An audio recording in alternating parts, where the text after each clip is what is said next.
नमस्कार, खबर उत्तराखंड में आप सभी का स्वागत है। मैं हूं आपके साथ गरिमा बाजपेयी। खबरों में आगे बढ़ते हैं उससे पहले एक नजर आज की बड़ी खबरों पर डालेंगे। उत्तराखंड में नकल माफिया पर सख्त कार्रवाई। सीएम पुष्कर सिंह धामी ने विपक्ष पर जमकर सदा निशाना कहा, देश का युवा समझ रहा है। कांवड़ मेले में आस्था का सैलाब, 76 लाख से ज्यादा भक्तों ने अब तक भरा जल। भव्य कांवड़ कर रही है आकर्षण। उत्तराखंड में एसआईआर के तहत अलग अलग विभागों के राज्य स्तरीय नोडल अधिकारी नियुक्त, समय पर होगा सत्यापन।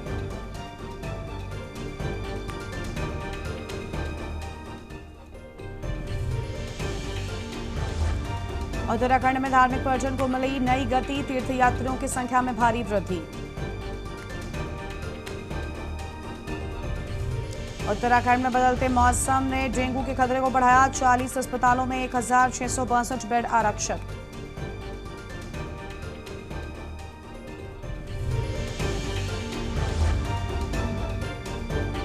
भूस्खलन से यमुनोत्री गंगोत्री हाईवे बाधित, प्रशासन की अपील, मौसम देखकर ही करें यात्रा। आप देख रहे हैं के न्यूज, खबरों का सारथी। नैनीताल जिले में एसआईआर नोटिस जारी होने के बाद बड़ी संख्या में वोटर परेशान नजर आ रहे हैं। अपने नाम और अन्य विवरणों में सुधार कराने के लिए लोग पोलिंग बूथों पर पहुंच रहे हैं, जिसके चलते कई जगहों पर भीड़ देखने को मिल रही है। वहीं वोटरों को आशंका है कि कहीं उनका नाम मतदाता सूची से हट न जाए और वो मतदान के अधिकार से वंचित न हो जाए। कई लोगों की शिकायत है कि नोटिस मिलने के बाद उन्हें ये जानकारी नहीं है कि आगे की प्रक्रिया क्या करनी है। जानकारी के मुताबिक नैनीताल जिले में एसआईआर प्रक्रिया के तहत करीब 2,35,000 लोगों को नोटिस जारी किए गए हैं। इनमें आम नागरिकों के अलावा नगर पालिका सदस्य, जनप्रतिनिधि और कुछ अधिकारियों के नाम भी शामिल हैं।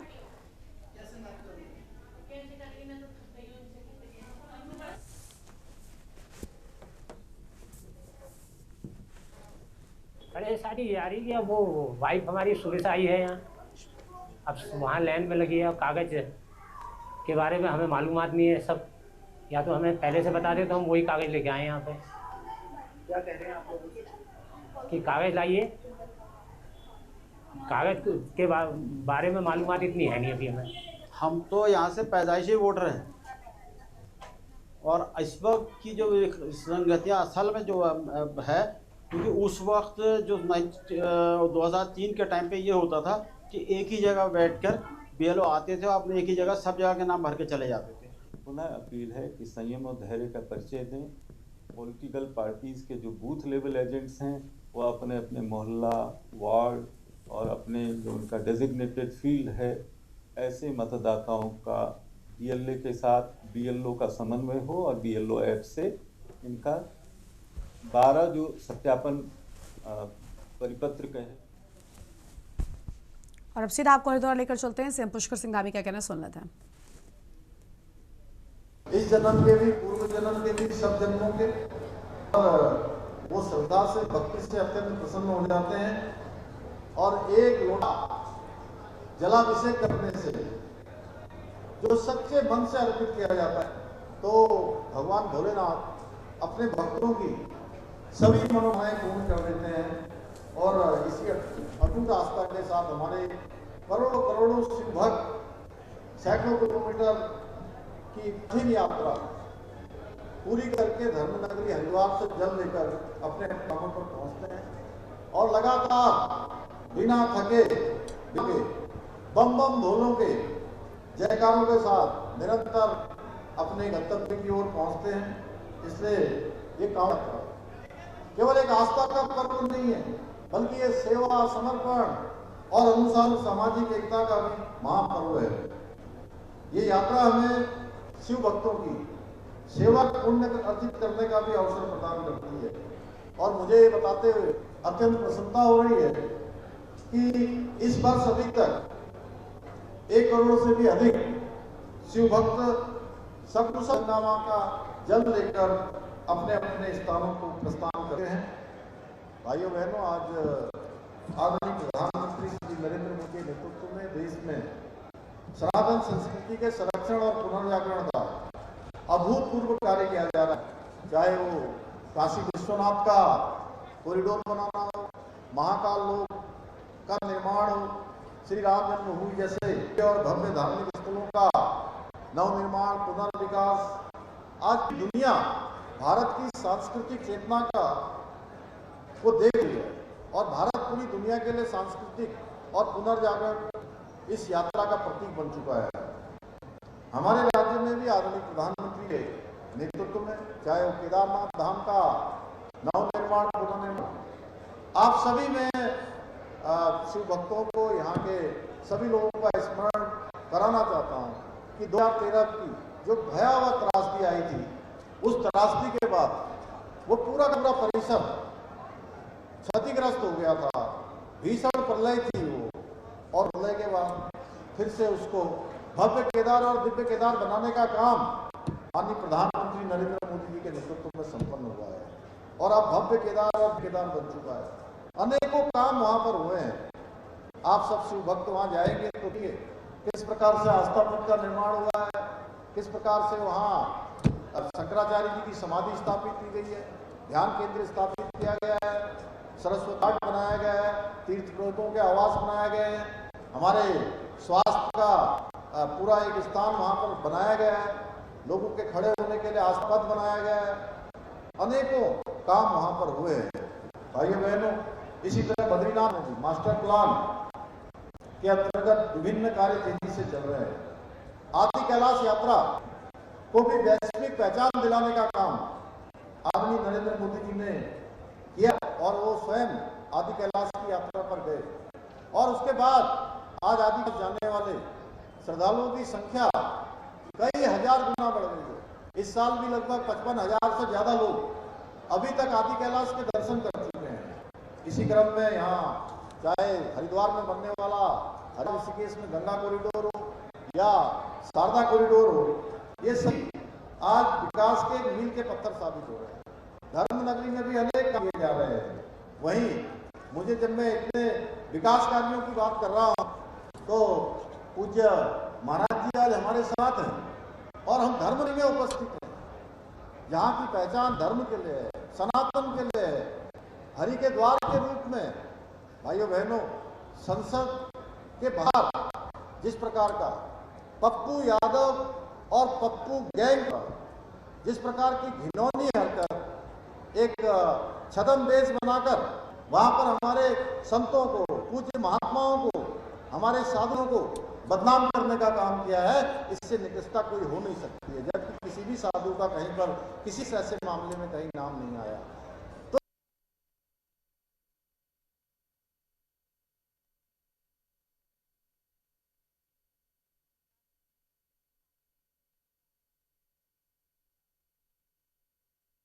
में से हम पहुंचे हुए थे, तस्वीर आपकी टीवी स्क्रीन पर।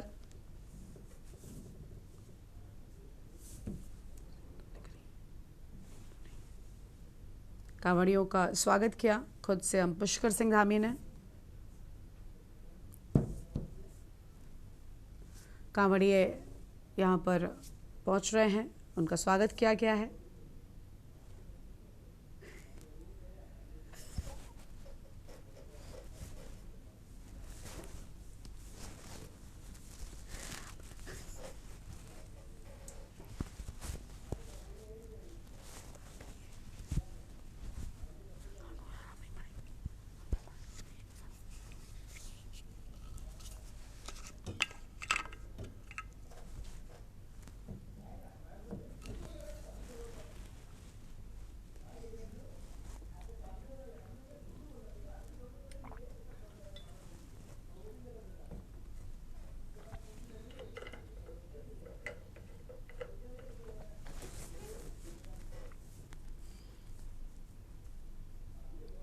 भी किए जा रहे हैं। यात्रियों को उनकी सुरक्षा को विशेष महत्व देते हुए यात्रा मार्गों पर CCTV ड्रोन कैमरों से निगरानी की जा रही है। इसके साथ ही यात्रा मार्गों में वाटर एम्बुलेंस व्यवस्था भी की गई है, जिससे आवश्यकता पड़ने पर गंभीर मरीजों को गंगा और गंग नहर के माध्यम से जल्दी अस्पतालों पहुंचाया जा सके। भाइयों बहनों, जहाँ भक्ति है, मैं कहना चाहता हूँ कि वहाँ मर्यादा भी आवश्यक है। जहाँ आस्था है वहाँ अनुशासन भी जरूरी है और जहाँ शिव है वहाँ शांति स्वयं विद्यमान रहती है। हाल के कुछ दिनों में कांवड़ यात्रा के दौरान अनुशासनहीनता की भी घटनाएं सामने आई हैं। मैं बहुत विनम्रता पूर्वक आप सबसे बहुत विनम्र प्रार्थना करता हूँ, मैं अनुरोध करता हूँ कि सच्चे शिव भक्त की तरह संयम, विनम्रता और शांति का परिचय दें। यात्रा के जो नियम हैं उन नियमों का पालन करें और यही भगवान शिव की सच्ची आराधना है कि भगवान शिव, उनकी दृष्टि से कोई भी नहीं बच सकता है। एक कण भी इधर से उधर आया है, एक पत्ता भी अगर हिलता है तो भगवान शिव की इच्छा होता है, क्योंकि शिव ही संसार को चलाने वाले हैं। तो इसलिए हम शासन का पालन करेंगे। देवभूमि उत्तराखंड के लिए आपका स्वागत ही नहीं बल्कि आपकी सेवा को अपना सौभाग्य मानती है। हमारी सरकार, पुलिस प्रशासन, चिकित्सक, सफाई कर्मचारी, स्वयंसेवी संगठन पूरी निष्ठा के साथ आपकी सेवा में लगे हुए हैं। मैं आप सभी से आग्रह करता हूं कि प्रशासन द्वारा जो भी जारी किए गए दिशा निर्देश हैं तथा उन सभी श्रद्धालुओं से कि उन दिशा निर्देशों का पालन करें, अपनी सुरक्षा का ध्यान रखें और अपनी सुरक्षा के साथ जो आपके सह यात्री हैं, अन्य कांवड़ यात्री हैं, शिव भक्त हैं, गंगा के भक्त हैं, उन सभी का भी सुरक्षा का ध्यान आप सबको रखना है। भाइयों बहनों, उत्तराखंड देश का अग्रणी राज्य बने, ये हमारा विकल्प रहित संकल्प है। इसमें कोई संकल्प में विकल्प नहीं है, कोई अन्य मार्ग नहीं है जो हम माँ गंगा को साक्षी मानकर भगवान शिव के चरणों में प्रार्थना अर्पित करके भगवान से प्रार्थना करते हैं कि हमारे इस विकल्प रहित संकल्प को पूरा करने में अपना आशीर्वाद दें और इस संकल्प को सिद्धि में पहुंचाने के लिए आप सभी का सहयोग भी अत्यंत आवश्यक है। मुझे पूरा विश्वास है कि आप सभी के सहयोग से हमें ये सिद्धि जरूर प्राप्त होगी। आपका सहयोग हमेशा की तरह मिलता रहेगा।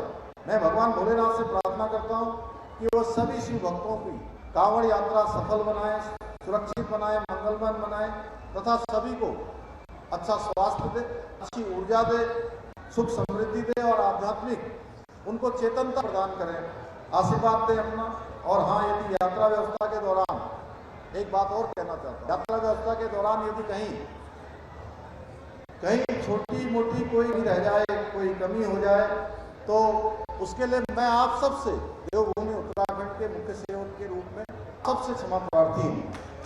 इन्हीं शब्दों के साथ मैं पुनः पुलिस, स्वास्थ्य विभाग, प्रशासन, सभी सेवाभावी संगठन, हमारे सभी धार्मिक संगठन, पूज्य संतगणों का, सभी हमारे जनप्रतिनिधियों का, सभी हमारे राजनीतिक संगठन, भारतीय जनता पार्टी के हमारे सभी कार्यकर्ताओं से उन सभी का और शिव भक्तों का धन्यवाद करता हूं कि वो इस व्यवस्था में अपना योगदान दे रहे हैं, इस व्यवस्था को बना रहे हैं और आप सबको पुनः भगवान शिव की शक्ति मिले, भगवान शिव का आशीर्वाद मिले। इतना ही आप सबके बीच में कहते हुए मैं अपनी बात को समाप्त करता हूँ। बहुत बहुत धन्यवाद। आ जाओ।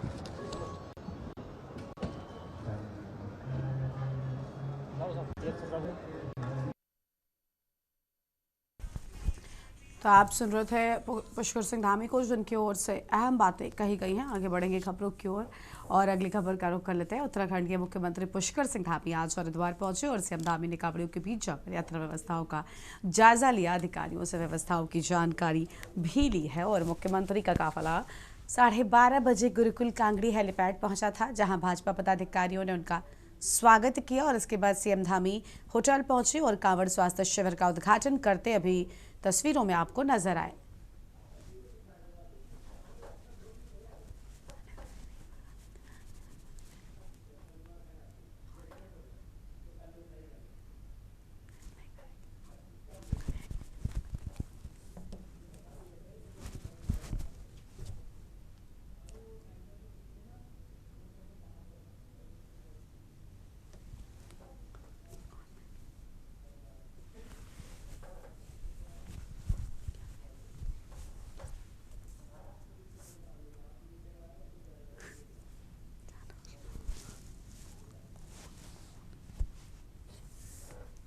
आगे बढ़ते खबरों की ओर। देहरादून में आगामी विधानसभा चुनाव 2027 को लेकर सियासी गतिविधियां तेज हो गई हैं। यूकेडी ने प्रदेश भर में हर घर चर्चा हर घर पर्चा अभियान शुरू किया है। पार्टी का दावा है कि इस अभियान के जरिए जनता से सीधा संवाद स्थापित किया जा रहा है। यूकेडी के केंद्रीय महामंत्री देवचंद उत्तराखंडी ने बताया कि अभियान करीब 6 महीने पहले शुरू किया गया था और इसका उद्देश्य पार्टी की विचारधारा को लोगों तक पहुंचाना, यूकेडी को लेकर बनी गलतफहमियों को दूर करना। उन्होंने कहा कि कार्यकर्ता लगातार घर घर जाकर लोगों से संपर्क कर रहे हैं और अभियान का सकारात्मक असर देखने को मिल रहा है। पार्टी के अनुसार प्रदेश के विभिन्न क्षेत्रों से बुद्धिजीवी, पूर्व कुलपति, प्रधानाचार्य, वरिष्ठ इंजीनियर और विदेश से लौटे अनुभवी लोग भी यूकेडी से जुड़ रहे हैं। देवचंद उत्तराखंडी ने आरोप लगाया कि राष्ट्रीय दलों ने लंबे समय तक यूकेडी की छवि खराब करने का प्रयास किया।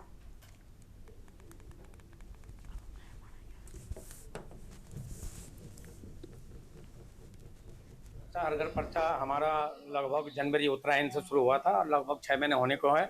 और इसकी जरूरत क्यों पड़ी थी? इसकी जरूरत इसलिए पड़ी थी कि जिस प्रकार से राष्ट्रीय दलों ने उत्तराखंड क्रांति दल के प्रति जो उनके बारे में जो गलत छवि जनता में भेज दी थी, उसके लिए इसकी जरूरत पड़ी है। और आज जब हम हर घर चर्चा हर घर पर्चा के साथ जनता के बीच गए हैं, इसके बहुत ही सकारात्मक हमारे पास रिजल्ट मिल रहे हैं। और आप देख रहे हैं लगातार बड़े बड़े बुद्धिजीवी, चांसलर और प्रधानाचार्य और बड़े इंजीनियर और बड़े बड़े पदों से जो लोग, बड़े बुद्धिजीवी जो बाहर तक विदेशों में नौकरी करके आए हैं, वो लोग हमसे जुड़ रहे हैं। बहुत सकारात्मक हमको रिजल्ट मिल रहा है और निस्संदेह 2027 में जो उत्तराखंड क्रांति दल का होगा और विजय हमको मिलेगी।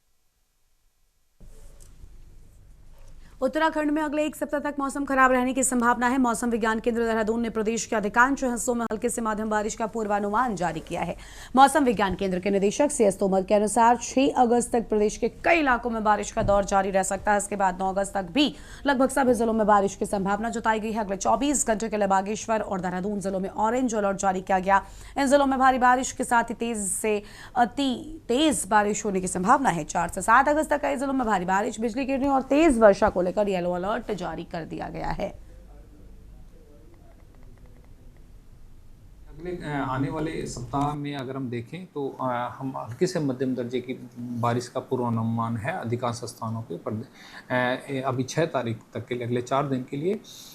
और उसके बाद अगले 3 दिन जो है हमारे जो 9 तारीख तक रहेगा, उसमें अनेक स्थानों पे हल्के से मध्यम दर्जे की बारिश प्रदेश में जो है लगभग सभी जनपदों में देखने को मिल सकता है।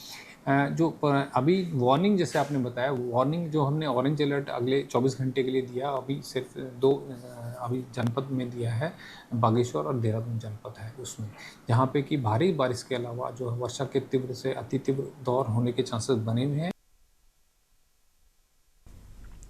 पहाड़ों की रानी मसूरी अपनी प्राकृतिक सुंदरता, देवदार और बांज के घने जंगलों और ठंडी वादियों के लिए दुनिया भर में जानी जाती है। हर साल यहाँ लाखों देसी विदेशी पर्यटक आते हैं, लेकिन मानसून आते ही यहाँ की तस्वीर बदल जाती है। भूस्खलन, सड़क धंसने और घंटों तक लगने वाले जाम की वजह से न सिर्फ पर्यटकों को परेशानी होती है, बल्कि स्थानीय लोगों का जीवन भी प्रभावित होता है।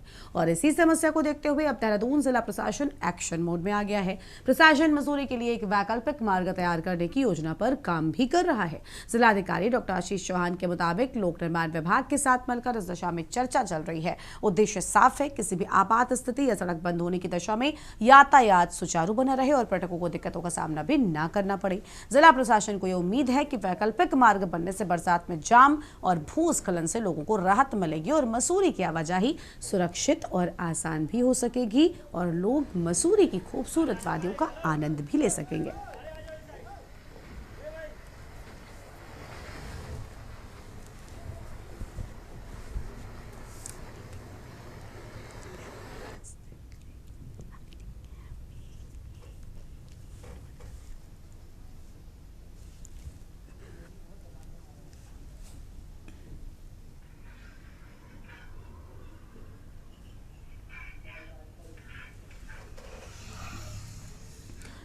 और आगे बढ़ते हैं खबरों की ओर। अगली खबर का रुख करेंगे हल्द्वानी से, जहां पर SIR अभियान को लेकर लोगों में फैल रहे भ्रम को दूर करने के लिए प्रशासन ने स्थिति स्पष्ट कर ली है। सोमवार को ADM एवं उप जिला निर्वाचन अधिकारी विवेक राय ने प्रेस वार्ता कर अभियान से जुड़ी जानकारी साझा की। उन्होंने बताया कि SIR अभियान का उद्देश्य पात्र मतदाताओं के नाम मतदाता सूची में शामिल करना और अपात्र मतदाताओं के नाम हटाकर निर्वाचक नामावली को शुद्ध बनाना एवं अद्यतन बनाना है।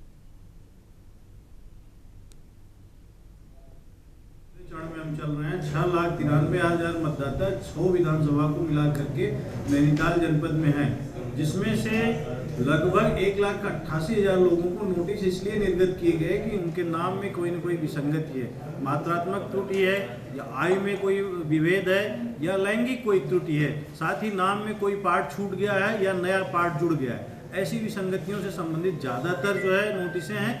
47,000 नोटिसें ऐसी हैं जो कि अपने नाम को मैप नहीं करा पाए। निर्धारित व्यवस्था है कि 2003 में SIR के दौरान उनका कहाँ नाम था उसको नहीं करा पाए हैं, या अपने माता पिता से जो है प्रोजनी से जो है अपने को मैप नहीं करा पाए।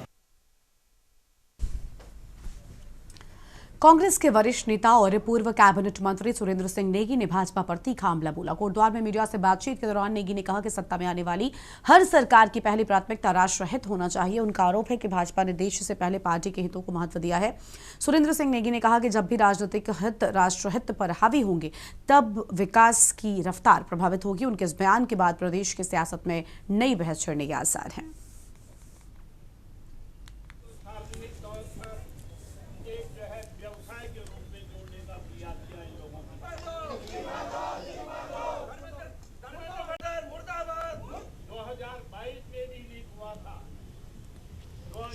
में भी लीक हुआ था और 2026 में भी लीक हुआ, लेकिन मैं एक नया खुलासा है जिसमें कोई भी पार्टी जीती है उसका सबसे पहले काम है राष्ट्र के निर्माण पर, और राष्ट्र को कैसे मजबूत किया जाए, राष्ट्र को कैसे आगे बढ़ाया जाए, और राष्ट्र के अंदर रहने वाले लोगों को लिए कैसी व्यवस्थाएं की जाए और कैसे उस पर सुधारात्मक कार्य किए जाए। ये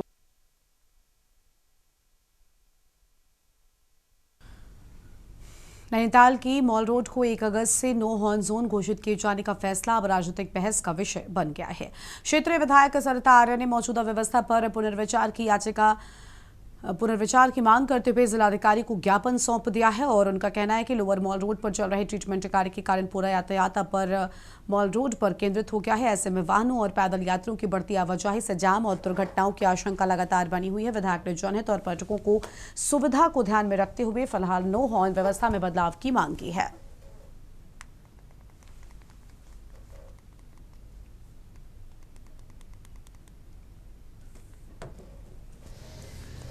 ने मेरे से भी शिकायतें करी और मैंने भी देखा कि मैं गाड़ी लेके रोज़ अक्सर माल रोड में गुजरती हूँ। स्वाभाविक है, आपको पता है कि हमारा लोअर माल रोड में इस समय काम चल रहा है और हमारे पास सिर्फ एक समय अपर माल रोड से ही हम लोग गाड़ियाँ भी और हमारे पर्यटक भी और हमारे स्थानीय लोग भी सभी उसी से अपना गाड़ियाँ भी चला रहे हैं और पैदल भी उसमें चल रहे हैं। तो मैंने भी ट्राई करा, तो देखिए जो हमारे नए बच्चे हैं, कई लोग अपने फ़ोनों का हेडफोन कान में लगा देते हैं तो सुनाई नहीं दे रहा है और सड़क एक ही है तो उसकी वजह से हमें परेशानी भी हो रही है। को लेकर भी नगरवासियों का ये आग्रह है कि जो नो हॉकिंग जोन है वो इफ़ेक्टिव तब किया जाए जब मॉल और लोअर मॉल में पर्याप्त सुधार हो जाए। तो उस दिशा में भी ट्रीटमेंट का काम या जो उसमें रेस्टोरेशन का काम है उसके लिए आवश्यक बजटरी प्रोविज़न तो हो गए थे। अब ये मानसून सीजन भी चल रहा है तो उसमें जितने भी वर्किंग आवर्स मिलेंगे। इस बुलेटिन में इतना ही। तमाम बड़ी खबरों के लिए आप देखते रहिए न्यूज़ इंडिया। नमस्कार।